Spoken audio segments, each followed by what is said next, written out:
Isang rider ng motosiklo ang tumilapon matapos masalpok siya ng isang nag-overtake na AUV. Nangyari po yan sa lungsod ng Baguio sa tala ng Philippine National Police Highway Patrol Group. Sa mahigit 24,000 aksidenteng naitala sa bansa noong isang taon, 81% ay dahil doon sa nagmamaneho o driver.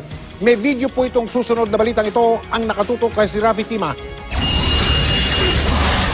Maririnig pa ang kwentuhan at kantahan ng mga nasa sasakyang ito habang nasa flyover ng Marcos Highway papalapit sa Baguio City nitong Sabado sa kuha ng dashcam ni Attorney Jose Absalom Jocom Jr. Maya-maya, isang AUV ang nag-overtake at nakasalpukan ng paparating na motorsiklo.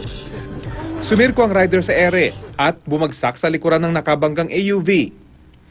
Hindi na gumagalaw ang rider, napatigil ang nakabanggang AUV. Wasak ang nabanggang motor.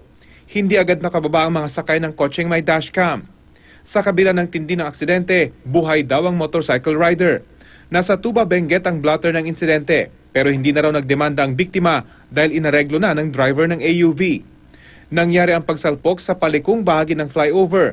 Makikita sa kalyang dalawang dilaw o double yellow lane. Ibig sabihin, bawal mag-overtake. To have a double yellow line, all drivers must know that when you are driving on pavement that is double yellow line, absolutely you cannot overtake.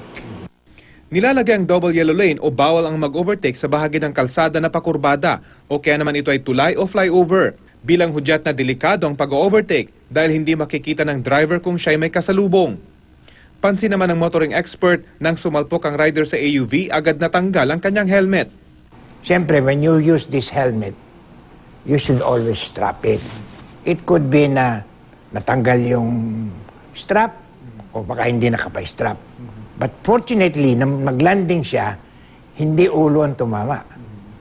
Because when he hit the pavement, wala na yung helmet eh. Miracle na the guy survived. No? Hindi na raw nakapagtatakang maraming nagmamotor na may suot ng helmet, maluwag naman o kaya hindi talaga nakakabitang strap. Tulad ng mga rider na ito sa kahabaan ng EDSA. Ayon sa mga eksperto, halos lahat ng aksidente sa bansa dulot ng hindi pagsunod sa batas trapiko. Posible rin umanong hindi alam ng maraming drivers ang ibig sabihin ng iba't ibang road warning, regulatory at informative signs. Dagdag pa ng eksperto ang mainam sa insidenteng ito, nakuna ng buong aksidente at mga paglabag sa kamera. In other countries like Russia, no insurance company will insure your vehicle if you don't have a dashcam. We propose that to the LTFRB, gawa ng mga bus. Rafi Tima, nakatutok, 24 oras.